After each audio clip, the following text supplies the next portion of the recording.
Halo para pendengar, dimanapun kalian berada. Balik lagi ke pembahasan Saprimbing. Kali ini gue bakal menjelaskan semua yang sudah diketahui tentang dua Saprimbing yang memiliki spesialisasi dalam menyerang, yaitu The Ninja Nishiki Enrai dan The Samurai Warrior Takemi Kazuchi. Mari kita mulai dari Nishiki Enrai. Dia adalah sosok yang sangat berjasa dalam Ain Soul Gone karena dialah orang yang pertama kali menemukan makam besar Nazarik. Berdasarkan informasi dari dia, akhirnya seluruh member guild pun setuju untuk menaklukkan makam itu, dan singkat cerita, Nazarik berhasil ditaklukkan. Kalau berdasarkan karakter sheet-nya, Nishiki Enrai adalah player dengan ras half golem. Dia menutupi seluruh tubuhnya dengan armor ninja dengan tujuan untuk menyembunyikan penampilannya. Bahkan di dalam Ain Soul Gone, hanya ada segelintir orang yang pernah melihat wujud aslinya tanpa menggunakan armor. Alasan kenapa dia menutupi tubuhnya, karena ketika pembuatan karakter, Nishiki Enrai tidak menghabiskan banyak waktu untuk mendesain tampilannya, sehingga membuat dia memiliki wujud yang sangat halus dan tidak bertekstur. Di sini juga kita diberitahu kalau Nishiki Enrai memiliki hubungan yang cukup dekat dengan warrior Takemi Kazuchi, di mana dia memanggil Takemi Kazuchi dengan sebutan Takeyan. Nah, hubungan mereka berdua juga ikut berdampak kepada NPC ciptaannya, di mana Nishiki Enrai adalah pencipta Naberal Gamma dan warrior Takemi Kazuchi adalah pencipta Kokyutos. Hal ini membuat Nabe dan Kokyutos menjadi cukup dekat dan secara mengejutkan mereka bisa saling sharing dengan sangat nyaman jika mereka berdua ditinggal sendirian, hingga pada titik mereka sama sekali tidak seperti yang sering terlihat di hadapan publik. Di Blu-ray Special 4, dijelaskan kalau Nishiki Enrai adalah seorang ninja. Dia menggunakan pakaian ninja yang cukup mainstream dan juga menggunakan topeng yang terlihat aneh dengan dua pedang yang tersimpan di pinggangnya. Dengan kelasnya sebagai seorang ninja, Nishiki Enrai bisa dibilang sebagai tipe player yang sangat berfokus pada skill tipe stealth. Bahkan dia berkata, meskipun di luar sana terdapat monster tipe cacing yang dapat mendeteksi dengan menggunakan getaran, Nishiki Enrai sangat yakin kalau dia mampu melewati deteksi musuh tanpa ketahuan sama sekali. Nah, dengan memanfaatkan kemampuan ini, Nishiki Enrai bisa dengan sangat mudah menyerang musuh dari belakang. Berdasarkan penjelasannya, jika seseorang berhasil menyerang musuh dari belakang, hal itu akan membuat damage serangan menjadi berlipat ganda.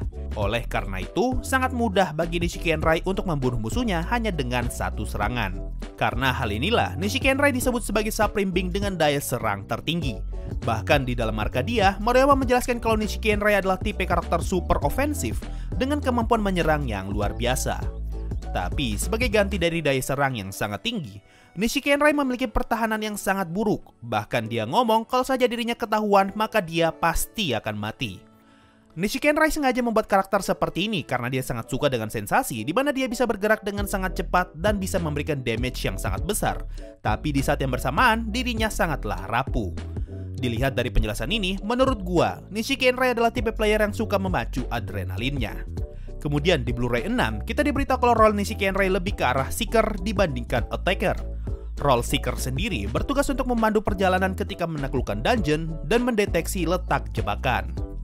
Lalu terakhir, dari yang gue cari tahu, Nishiki Enrai diketahui memiliki dua macam senjata. Senjata pertama adalah Amaterasu dan Tsukiyomi.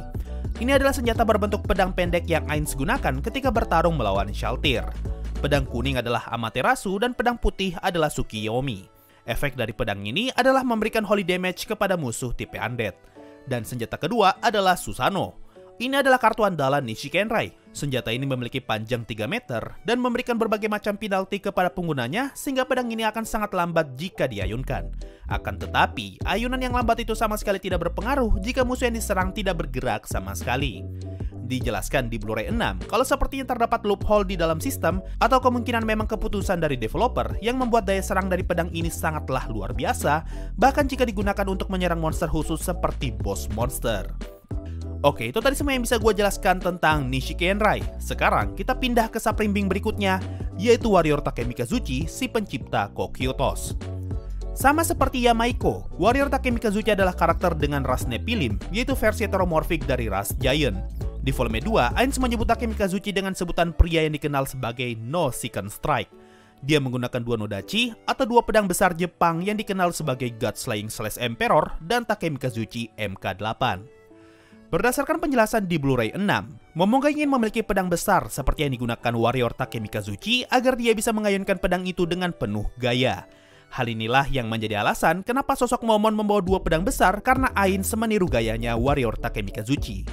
Kalau kalian baca di volume 14, ketika Kokyutos berduel melawan Brain, Kokyutos berkata kalau saja warrior Takemi Kazuchi ada di sini, dia pasti akan memuji Kokyutos. Ini memberi kesan kalau warrior Takemi Kazuchi adalah sosok yang sangat menjunjung tinggi jiwa kesatria dan tidak segan untuk berduel melawan musuh yang pantas. Selain itu, kalau kalian baca di Blu-ray 4, warrior Takemi Kazuchi ngomong kalau dia akan marah jika saja dia kehilangan pedangnya. Informasi ini memberitahu kita kalau warrior Takemi Kazuchi adalah tipe orang yang sangat menghargai equipment-nya. Tapi, kalau saja pedangnya beneran hilang, bagi dia hal itu tidaklah masalah karena dia hanya perlu membuat pedang baru yang jauh lebih kuat. Dia berkata kalau dia tidak tahu segalanya tentang game ini, sehingga dia tidak tahu apakah senjata yang dia miliki saat ini adalah yang terkuat. Semakin banyak yang dia pelajari, semakin bagus pedang yang bisa dia buat. Di Blu-ray 4 ini, pedang yang Takemi Kazuchi miliki adalah MK6, sedangkan ketika Ainz terkirim ke New World, pedang itu sekarang sudah di-upgrade ke MK8 dengan efek tambahan listrik di sekitar pedang ini. Warrior Takemi Kazuchi menjelaskan kalau pedang ini sudah dia tempa semenjak masih MK1 dan jika saja dia berhasil membuat katana terkuat, maka senjata itu akan dia beri nama Zero, Ultimate, Void, atau semacamnya.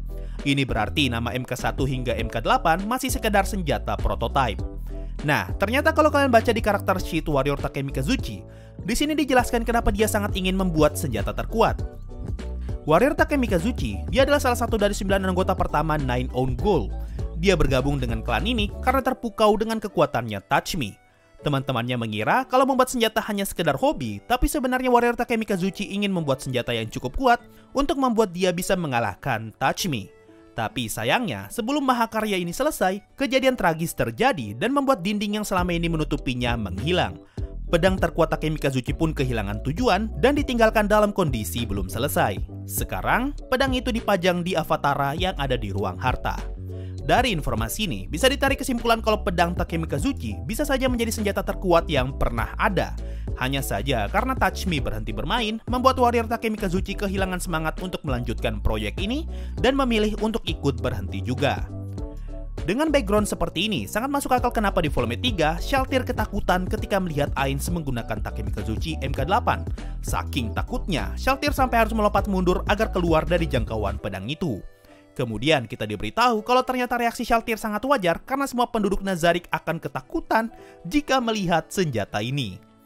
Menurut gua, alasan kenapa pedang ini sangat ditakuti karena ini adalah bukti keseriusan Warrior Takemi Kazuchi. Sebuah pedang yang dibuat murni hanya untuk mengalahkan sosok terkuat, secara tidak langsung membuat dia menjadi pedang pembunuh paling mengerikan yang pernah ada. Meskipun pedang ini belum sempurna, tapi setidaknya keberadaan pedang ini menjadi bukti nyata bahwa makhluk terkuat pun bisa saja terbunuh jika senjata ini terselesaikan. Berhubung para NPC menganggap Supreme Being sebagai makhluk di atas mereka, tentu sangat masuk akal kenapa mereka takut dengan pedang yang dibuat khusus untuk bisa mengalahkan Supreme Being terkuat. Kalau Supreme Being terkuat saja bisa ditebas, apalagi mereka yang hanya sekedar NPC. Oke, sekarang kita masuk ke topik seberapa kuat Warrior Takemi Kazuchi dan beberapa skillnya yang sudah diketahui. Di Blu-ray 6, Warrior Takemi Kazuchi dikatakan sebagai salah satu member terkuat Ainz All Gone. Akan tetapi, jika dia diserang oleh dua player berlevel sama, kemungkinan dia untuk kalah sangatlah tinggi. Selain itu, Warrior Takemi Kazuchi adalah tipe player yang berfokus menaikkan job class tipe ofensif seperti Kensei dan semacamnya, sehingga membuat dia menjadi Supreme Being dengan serangan fisik tertinggi. Akan tetapi, pertahanannya bisa dibilang cukup rendah sama seperti Nishiki Enrai. Kalau untuk skill yang sudah diketahui, Warrior Takemi Kazuchi memiliki serangan terkuat yang disebut The Bright King Combo. Ini adalah combo 5 serangan yang hanya bisa digunakan sekali dalam sehari.